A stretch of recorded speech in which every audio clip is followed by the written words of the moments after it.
இதோட பேர் வந்து சீமை அகத்தி.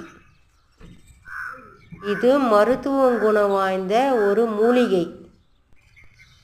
இது தேம்பல், படர்தாமரை, சொரியாசிஸ் இதையெல்லாம் குணம் ஆக்கும். இது மஞ்சள், இந்த தழை,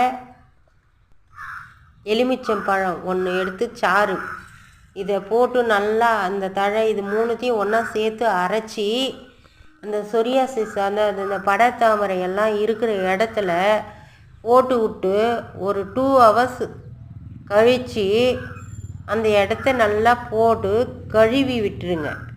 இது போல் ஒரு வாரத்துக்கு அது அந்த இடம் அந்த தழும்பு மறையிற வரைக்கும் நீங்கள் போட்டுனே வந்தீங்கன்னா சுத்தமாக அந்த தழும்பு எல்லாம் மாறி நல்லா சாதாரண நல்ல சமநிலையாக இருக்கும். நல்ல அடுத்த இடம் இருக்கிற மாதிரியே அந்த சொரியாசிஸ் வந்த இடமும் இருக்கும். அந்த மாதிரி ஒரு நல்ல மருத்துவ குணம் வாய்ந்த மூலிகை இந்த சீமை அகத்தி.